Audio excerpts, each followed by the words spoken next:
I must have interviewed over 300 B2B emerging tech founders. Their $1 billion IPO or Ciara and their $500 million cap raise. One of the key success factors for these organizations was that you simply can't scale without process.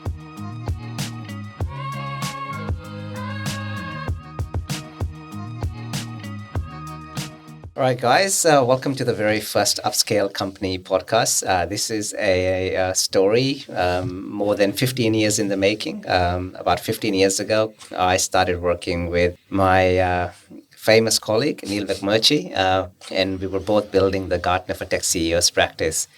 And, whilst that was an exciting journey and we loved every part of it, there was a part of us that wanted to build something new, something that didn't exist in the industry. And we talked about the concept of Xupscale going back probably 13 or 14 years ago, a couple of years into building the Gartner for Tech CEOs practice. And fast forward, 13 years, here we are. It's incredibly exciting. We're looking forward to sharing our story a little bit today. And we're looking forward to talking about why we're doing what we're doing, who we're doing it for. And we look forward to sharing some insights and best practices, and hopefully that's valuable for you guys. So maybe to start off with, we'll do some intros so you get to know a bit about who we are here in the team. And we'll start with Neal McMurchy. So Neal, tell us a little bit about yourself and what brought you to where you're at today. Sure. Thanks, Arun. And I'm probably a bit of a slow learner. It took me 13 or 14 years to come around to your way of thinking about this. But look, I realise I've been in the technology business for the best part of 40 years. In fact, my first memory of Microsoft was two Apple IIc computers in the basement of a house in Forestville, Sydney, which was basically doing the copying of Microsoft programs from a master computer and a shrink packaging machine and so forth. So I started out a career as an accountant and lawyer doing tax work. That sort of got pretty boring very, very quickly. Became a finance director of a US startup. Got to a couple of $100 million and went spectacularly bust. But that sort of hooked me into the technology business. From there into software, selling software, mainframe accounting systems and things like that. Then running software businesses. Eventually ended up at Gartner about 25 years ago. Focusing on enterprise applications, and then ultimately moved into the business of working with tech vendors, both very large ones and also very small ones. And really, this Xupscale is the epitome, if you like, of where we think we can add maximum value to particularly software business and services business that are really looking to grow. How they're funded, how they're organised, how you grow a business, not just scale it, but grow it as well. And do enough of the right things to a good enough level in the right order. So very, very happy to be here, and it was serendipitous that Arun and I got together again, and with our colleague Neal Morris. It's been so nice actually coming full circle. Between the three of us, I realised we've got the origin story of Gartner for Tech CEO, and really, the last 4 years of my life have been working within Gartner and selling its services and making sure that Gartner's key advisors like yourself, Neal McMurchy, were best supporting, I think, at any given time over 400, 500 global emerging tech CEOs, which is near impossible for one person to be supporting with bite-sized areas of value. And so in that role, a lot of my time was obviously filling the gaps. Taking on some of your best practices, some of the fantastic guidance and tools created for emerging tech CEOs through that great forum, which is a really credible organization. But of course, filling the gaps where we've got to be able to execute and going beyond the guidelines of pure advisory. What does that look like? And I think a lot of the account executives who graduate and become real client executives and client partners to the emerging tech CEO find themselves really on the client side more so than they do on the business side. And that's a really interesting predicament because, how can you be both advisor and doer within a very large public organization. And I think we all sort of face that challenge. And so I'm delighted. I spent 3 years at Gartner. Prior to that, I worked in sales. Originally, my sort of first career in tech started within Apple. Worked my way up through the Genius Bar and through administration, and had a successful sales career. One of the most successfuls in the region for supporting tech CEOs. And I think the secret sauce there was just really understanding and empathizing with the situation that they're in, right? Founders are choosing to grow their own businesses, sometimes with their mortgages, sometimes with their family's assets. It's a tough gig. And I think a lot of what made that successful was really just understanding that challenge and empathizing with the real human on the other equation. And then one of my clients picked me up to support their Sydney region that was to be honest, hemorrhaging money in New South Wales, and we got that profitable, very quickly within a matter of months. And that was a $35 million business without a sales process and without a channel partnership strategy. So, got back on the tools and help install that for their growth as well. Before Serendipity would have availability with, Arun and Neal McMurchy, the dream team for getting the band back together and taking, our experiences and our, wonderful network and being able to do that last mile that I think a lot of parties in this market just don't do. And so that's sort of where I got involved. Serendipity would have a coffee on Monday and a contract signed on Tuesday, and within 4 weeks we're growing incredibly fast, and it's a great story to begin. That's for sure. Yeah, thanks, guys. It's lovely to have you as part of the Xupscale team for sure. My story starts probably about 18 years ago in the industry. I started off working for American Express, selling credit cards. I don't know if I was legal age to be able to do that, but it was way more commercially attractive than what a lot of my other friends were doing at the time. And after that, that was a really good kind of early start into, how do you sell things to people and how do you build good connections. I got involved with a security software business after that. I was employee number 3, and we were quite fortunate to grow and get acquired. And that got me introduced into the whirlwind world of emerging tech and the roller coaster ride that it can be. Post that, I got into working for KPMG. And then, I think my journey with Neal started a couple of years after that, building the Gartner for Tech CEOs practice. The role I probably learned the most from and absolutely loved the most in my life. A big part of that had to do with, showing up to work every day next to you, Neal McMurchy. That was great fun. And, we got to work with some of the great up and coming tech organizations of the time, of that era. The likes of Atlassian, Vice Global, Ciara, Focus, a lot of whom have gone on to really successful IPOs or exits. And I think what we both started learning around that time, Neal, was that as an emerging tech CEO who has some good technology and some early runs on the board, you are often quite strategy rich, but execution poor. There are no shortages of good advice, advisors, board members, but organizations like a Gartner or a Boston Consulting Group or a KPMG. However, for whatever reason, all the individuals in the market that are really, really good at strategy don't particularly get involved in turning that strategy into something that's executionable and actionable. And what we were doing for 5 years at Gartner, Neal, mostly working outside the confines of our day job, right, was filling that execution gap. And I think this is why we were able to be so impactful to the organizations that we were working with. It wasn't just about, here's a report on what you should be doing. It was about, here's what you should be doing, but us making some calls and writing some things and helping hire and helping bring partners to the table that actually made the difference for these guys. And 5 years into my Gartner journey, I really decided that it was time for me to take the next step and get fully involved in the execution space, right? Because frankly, that as phenomenal as the Gartner business model is, it's not about execution. So when the time came to really scale the business that we were building at Gartner, which is a multi-billion-dollar business now, and it's gone on to do really, really well. But my vision really for that, to take it forward, was to not just do the strategy, but also do the execution. And that's really where Xupscale was started, where my Gartner journey ended.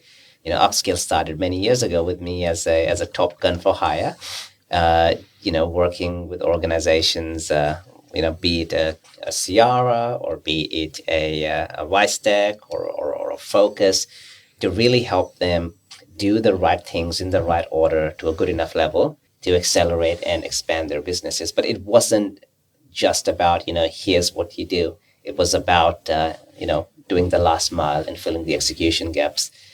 We caught up, Neal, a couple of months ago, I think, and there was an opportunity there for you to look at what you wanted to do next. And I was fortunate to be involved with organizations like Ciara over the last 10 years that went on to near $1 billion valuations and $500 million fundraisers, and I worked with Excel KKR for a few years. So I think I'd been around the block, and you'd been doing a lot more of what we started doing, and the timing was right for you to come on board. And then Neal Morris, we touched base and you were available, and all of a sudden I felt like, hey, I get the chance to build what I started 15 years ago in the Gartner for Tech CEOs practice with individuals that have that pedigree and the background, but do it with our execution-oriented flavor. Right, so I think we called it an antidote to the monolith that Gartner is. Potentially, I think the KPMG business model, the Boston Consulting Group model, the Gartner model, right, is phenomenal. You've got if you look at the industry, you've got your board advisors, you've got your Gartners and BCGs of the world.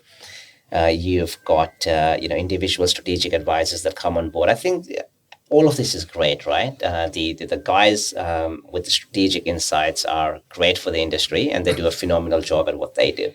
However, there has to be something that helps you translate that insight into action. And I think this is where all of us have a lot of passion, right, for actually getting stuff done. And I think it's a recognition of the reality of startups and scale-ups, right, which is founders are incredibly busy. They're working 60, 80 hours a week. There's always resource constraints, and money may not be the resource constraint, the biggest single constraint. It's actually executive time and attention. And so that's where the execution gap comes in, because what do? I've got so many things to do. I'm trying to build product, sell product, attract customers, retain customers, build an organization, hire staff, retain staff. And so I think, in fact, I know a lot of what we do is really just help them get focused and back to the mantra of doing enough of the right things to a good enough level.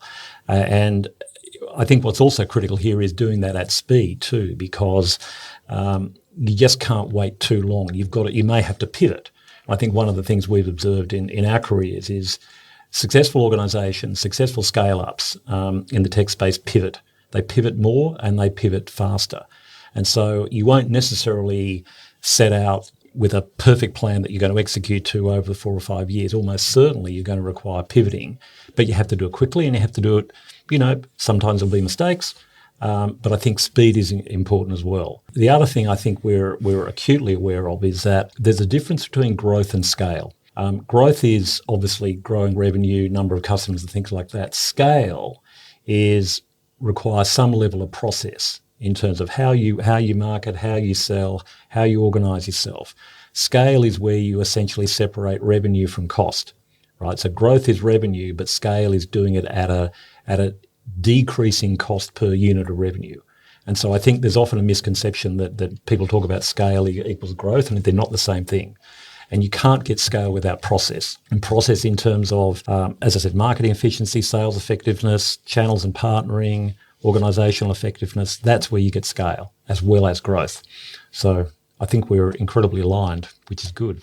And I think the other thing we're also aligned on is that we're only going to work with people we like.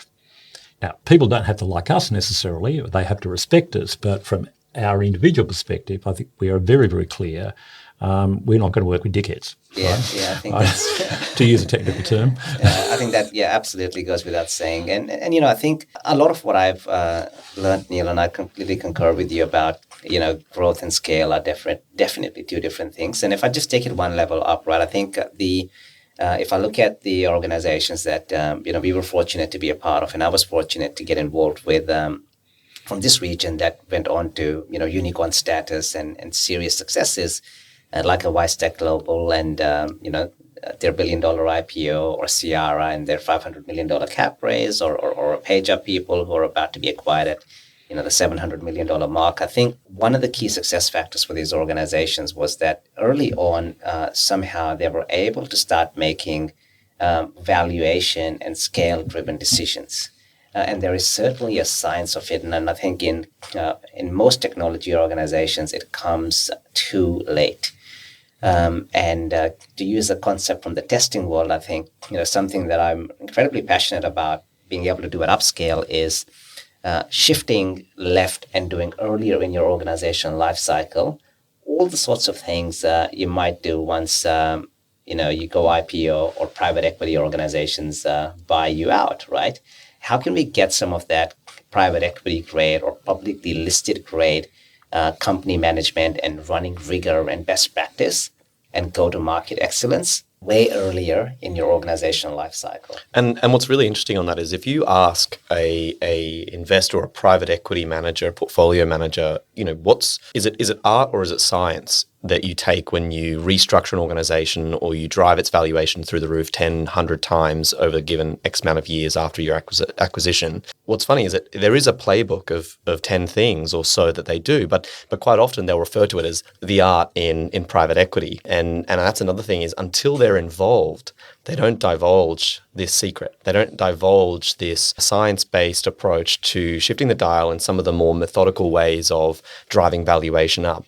And that leads to so many emerging B2B founders falling in these pitfalls or making, specific decisions at the wrong time, that there is a remedy for it. It might not be a very big, bad decision there and then for the next 3 months, but it delays progress and that valuational growth by 3-4 years. And by then, your moat is falling apart. Your competitors are pushing faster and faster. AI has come out and suddenly your roadmap's upside down, and all the things you care about most deeply, being a technical founder, very quickly aren't there anymore. And so, how can we illuminate the top 10 most critical science-based things to think about earlier in the journey so that founders at the right time can make the right decision and they get to be the art that makes their organizational very differentiated? And even differentiating your organization is one of the 10 things that you've got to think about. How are you unique? What are you doing that's incredibly different and to anyone else within the same sort of market or regardless? And so that can be the art, but I think there is a bit of a science. But I want to ask you, Arun, what do you think where the science begins? Look, I think this goes back to the genesis of Xupscale and why are we here, right? Does the market really need one more guy telling you what to do? And I don't think it does. But I think what the market needs and what founders and entrepreneurs need much earlier on in their organizational life cycle is to start thinking about valuation-driven growth. Not sales-driven growth, not marketing-driven growth, not product-driven growth, valuation-driven growth. As an entrepreneur, your number one responsibility and what you're trying to do is create something of value in the world. It has to be solving an important problem for enough organizations or individuals in the world. And in the process of solving that important problem, you have to build inherent commercial value in your company.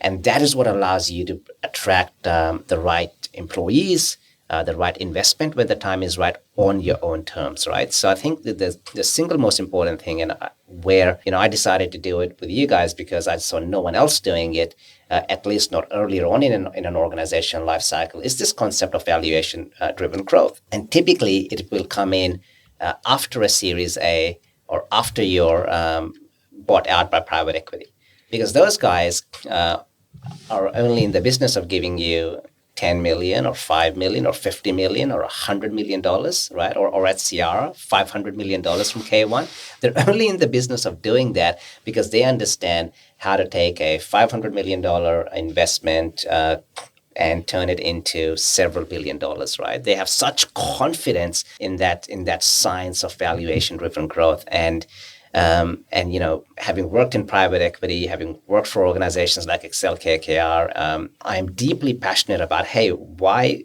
do you have to wait to sell a big chunk of your business before you do all the right things with it?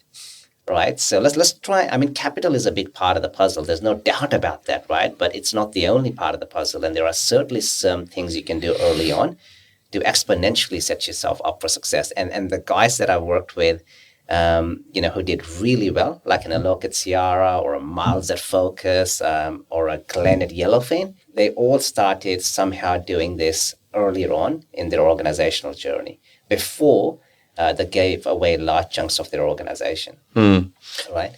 It's interesting. So over that sort of 3 or 4 years at Gartner and such, I must have interviewed over 300 B2B emerging tech founders in that time. And that's a fraction of both of your exposures, especially yours, Neal, over that 15, 20 years in this industry in pure restricted advisory environment. And I remember at the end of that journey, we had both, let's call it, graduated from Gartner, and we went and had coffee. And I remember just coming to you dumbfounded, thinking, Neal, we kept saying the same thing. There was this cycle of, I call it the Neal McMurchy and Derry Finkelday package, where every emerging tech founder coming to us with all sorts of different challenges and different value scenarios that they needed to overcome, different growth ceilings, also very different size of businesses, all faced these core challenges. And I kept trying to understand, like, why is this so unknown?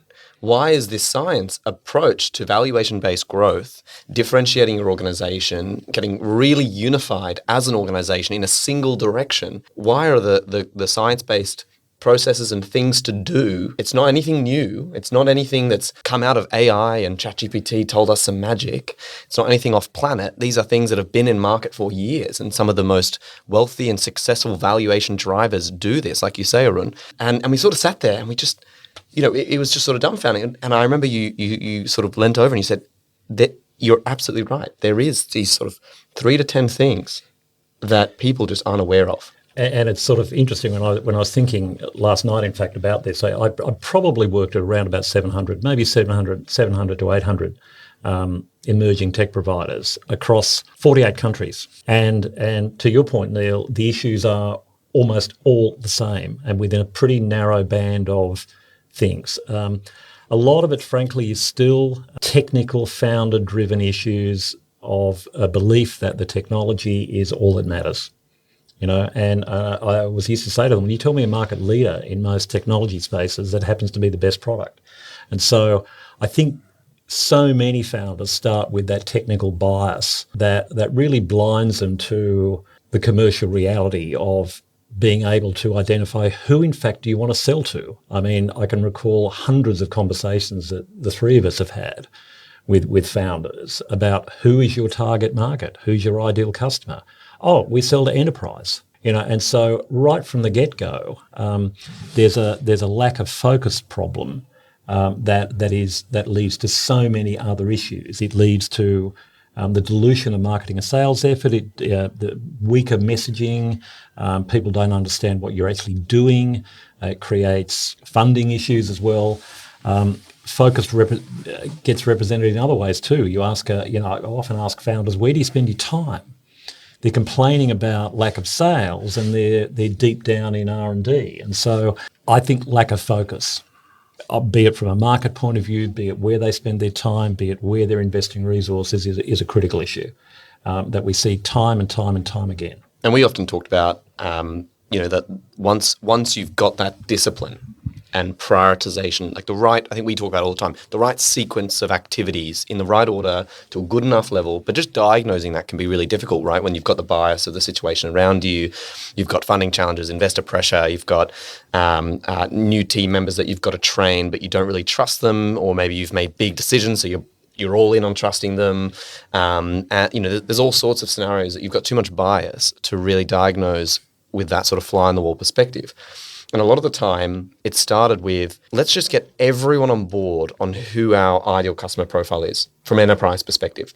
Are they X amount of size? Are they within a particular industry or a set of industries that all have a very particular commonality of challenge? Do they have organizational structures or nuances about them? And how do we really prescribe this in such a clear way that it really just ends up printing out organically your top 100 organizations that are your white-spaced target list?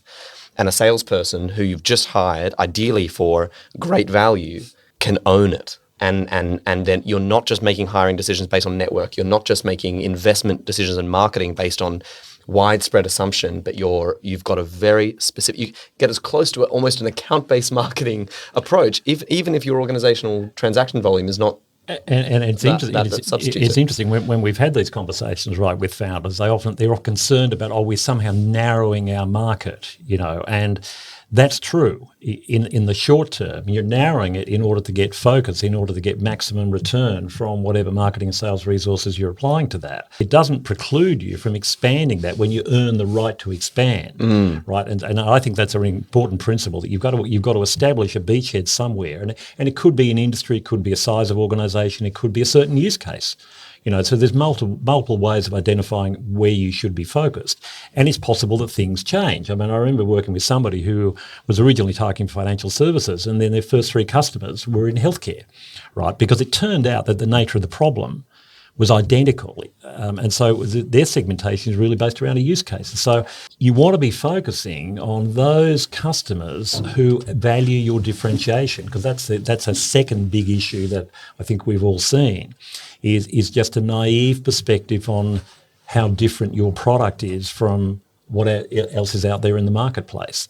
And that's the whole point of having a very clear focus in terms of customers, because you want to be selling your product or service to customers who value your difference the most. Guess what? They're more likely to pay for it.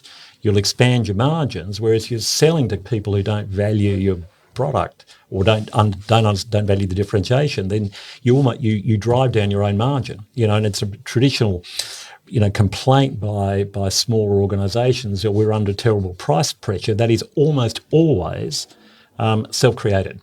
Yeah, and look, I think you summed it up well in one of our inquiry calls, maybe 14 years ago or something. But I think it's really important early on to be the best in the world at something.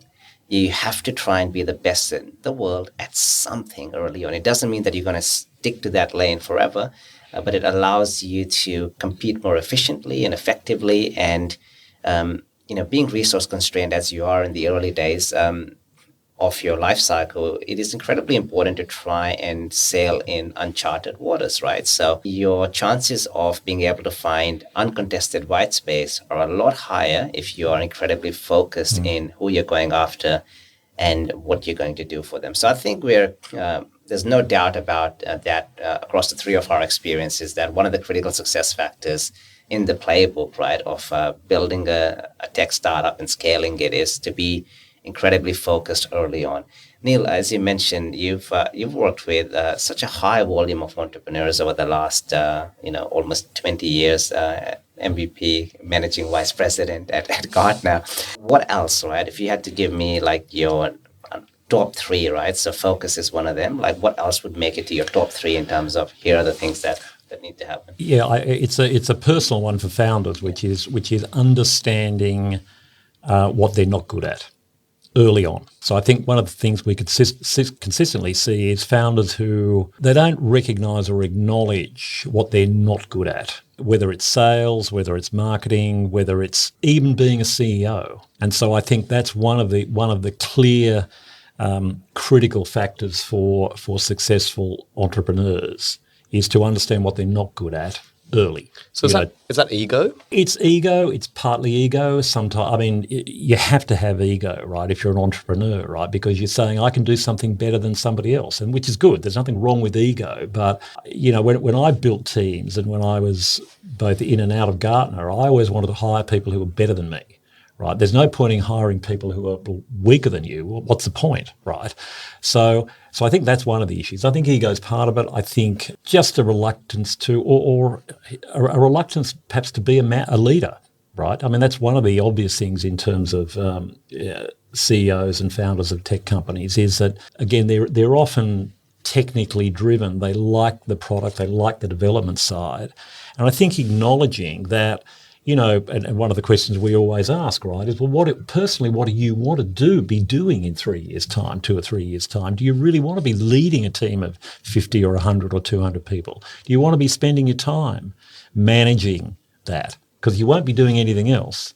So I think having clarity at a personal level, not just from a financial perspective, but from an activity level, and then working back from that says, actually, I don't want to be, leading people in team meetings 48 hours a week, running a 150 or 200 person company. I want to be, the technology evangelist. And so, okay, working back from that point, what are the things I have to have in place? What are the skill sets I need to bring into the business? What are the processes I need to put in place that allow me to have meet that personal objective about where am I spending my time? So I think lack of clarity they get obsessed about growth. I want to be a 10x revenue. Maybe they get obsessed about valuation, but they don't think at a personal level, well, what is good for me? And then, because you can't turn it on a dime, right? So you have to say, okay, if that's my goal in 3 years' time, that's where I expect my business to be. What are the things? It's like a reverse lead time, working back from that. Okay, what do I have to do 6 months before that, 12 months before that, 18 months before that, in order to achieve that personal and professional goal? Yeah, look, having built a startup myself, right? I think part of the challenge is that on day one, often it is just you or your co-founder, right? So the nature of running a startup for most people means that it trains you to do everything yourself. And I think part of the antidote to this happening for your entire organization life cycle, right, is I think it is really key. I mean, as you said, Neal Morris, it's a simple concept, right? Like figure out what your strengths are, don't do everything yourself. It's hard to apply it in practice because life trains you particularly if you're bootstrapping a startup, to be used to doing everything yourself because you don't have the resources or the revenue to hire other people to do it, right? To do it all. So I think it's actually really important to have outside in views into your business, no matter how early you are. I mean, initially it could just be a trusted friend. Down the line, it could be, a Gartner or people like ourselves or, somebody that isn't in the day-to-day of the business that can look at it and say, hey, you know what? Now you're at a place where you've had some runs on the board and you have the ability to delegate. Here's what you do really well. And even if you're not in a position to hire full-time people, there are fractional resources, there's offshoring, there are so many options, right? I think there are a lot more options for founders to delegate a lot earlier than most, are aware of, I think. So that's good. That's two, I think, right? We've covered focus. We've covered understanding what you're good at and not good at and delegating, if you can, earlier on. So what would be your number three in terms of the ones that make it, right? Yeah, I think the third element is a willingness to think from a process point of view. And I remember a large number of conversations where I started to talk to founders about process, whether it be sales process, demand generation process. And there's an objection that I don't want to be, and I think it's out of the agile, lean startup sort of mentality, that I don't want to be bound by process, that process is somehow bad. We've got a freewheeling sort of business here. Everybody understands what's going on. It's just a good vibe around the place. We don't need process, and you simply can't scale without process. And process doesn't have to be bad, right? And I was talking to somebody a couple of months ago. They happen to be they're currently hiring 5 people a month, right? Their business plan will have them hire, and that process of hiring 5 people a month takes the 3 founders. I said, how much time do you spend on that, right? That's currently taking about 40% of their time, right? And that's without the onboarding. Their business plan is going to have them hiring 15 people a month, right, at the end of next year. Now, there is no way that their current process can support that tripling of activity. It just simply can't be done.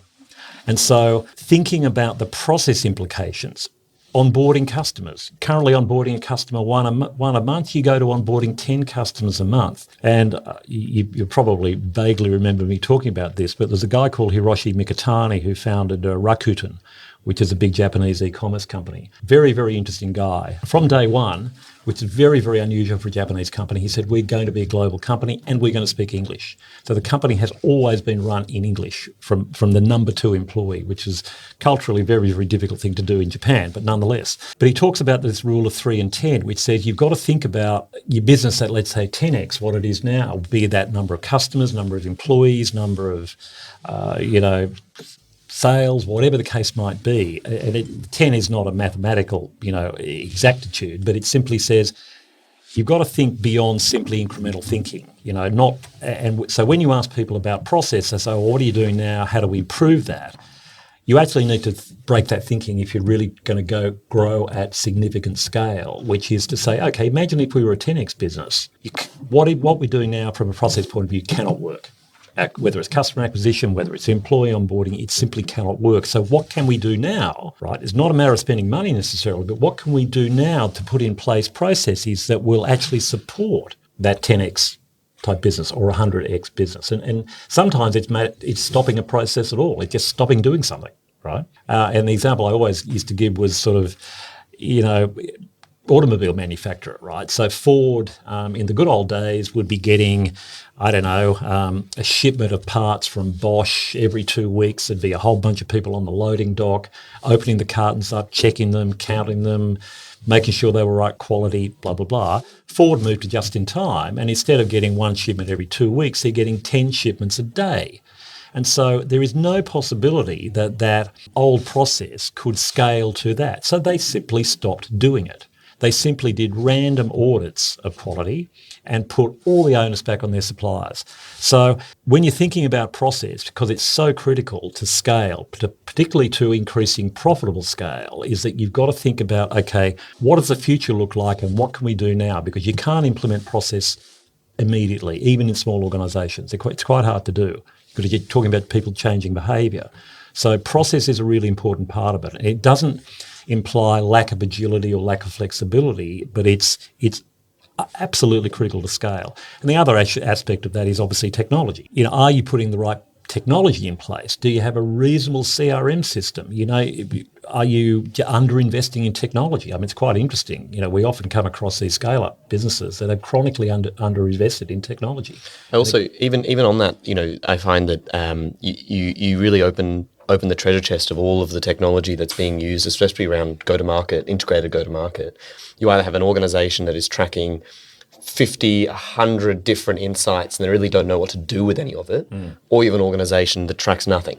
Yep. And they don't have a sales process. In fact, their CRM says unqualified, qualified, closed, which gives them nothing in terms of intelligence around what are the levers to pull, what are the buying behaviors changing, what intent is being captured, what's being captured from known sources and unknown and third-party sources, and what behaviors can you coach your team to pursue in order to drive results based on the learning live with customers. So you either have organizations measuring everything and it's an absolute jungle and they've got no real sense of what the magic OKR is or the core unifying principle, or organizations that have no insights and no learning, and both of which are spending huge amounts of money on missed opportunity, whether it be technology or whether it be people. Yeah, I recall working with a data management scale-up who was selling data management software that simply had no data about their internal process. They had no idea of their conversion rate, no idea of sales cycle length of time, nothing. Crazy stuff.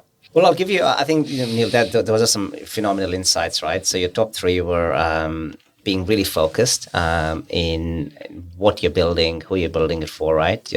You talked about making sure you get clarity early on in terms of what your end goal is as the entrepreneur and what you do well and what you don't do well, right? So don't try and do everything yourself forever. Yeah, I call that siloed skill sets. And the third is process, right? So that's first thing I did straight out of Gartner was get into a zero revenue startup, right? And building that from the ground up, bootstrapping it all, no external investment. I used to think a lot about stuff you say in the middle of the night, right?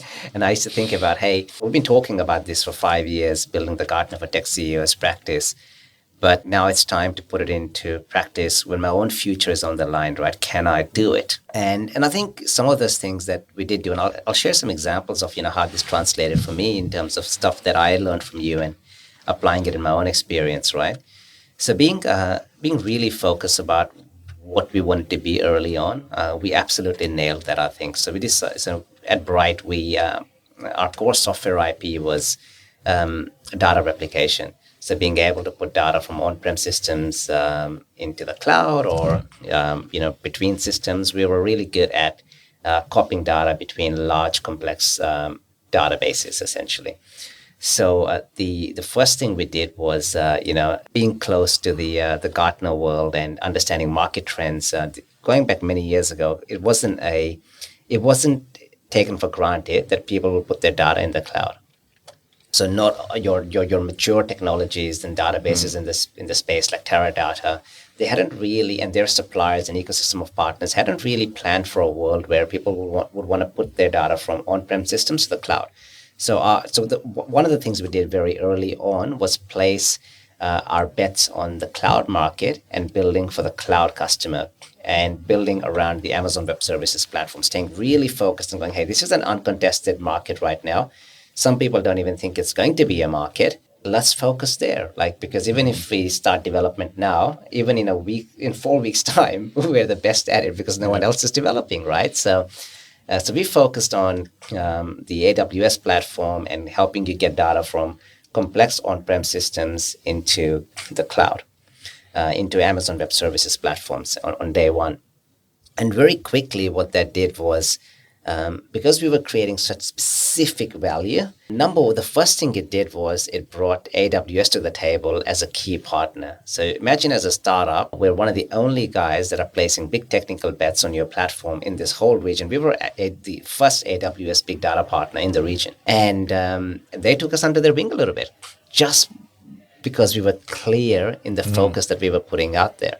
So AWS got involved, and AWS started taking us into large enterprise accounts after seeing our technology work on some smaller sites, right? So we had, because we were focused, we were able to generate real value for our first few clients, right? And they were typically smaller organizations who were starting to put their data into the cloud because the cost savings were more compelling than the potential security concerns and all the noise around the cloud, going back. Let's go back 10 plus years. So we were able to grab a really good group of early adopter customers who were willing to work with us because they understood that this is the new thing. They had realistic expectations in terms of how the technology would evolve. So we got some good early customers. We were able to get a lot of support from AWS, right? As somebody that was really betting on their vision. We started bringing customers to AWS. They started bringing customers to us. And before you know it, things started to just steamroll. We got partners in this space. AWS introduced us to partners, et cetera, et cetera. So this focus thing, it's like a simple concept to say. It's hard to stay disciplined early on. Yeah. I mean, it wasn't easy to do because, no one's making money every single day. People have bills to pay. It's very tempting. Somebody gives you a call and says, oh, hey, I have a Teradata problem. Do you want to develop for me?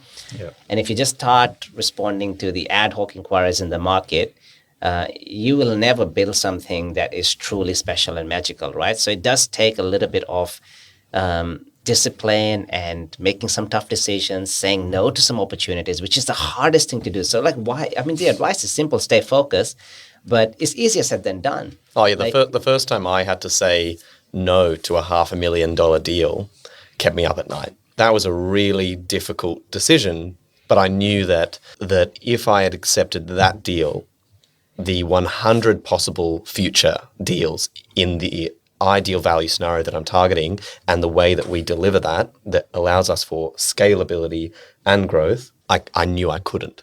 But in early stage, how can you how can you say no to $500,000 to get off the ground? Yeah, look, and I think, Neil, see, the only reason I was able to stay focused was because you were an advisor to me even at the time, or even if you weren't an advisor physically, like in my mind, your advice was there, and I'd seen it work so well for so many other people. I had the confidence to just stick it out there.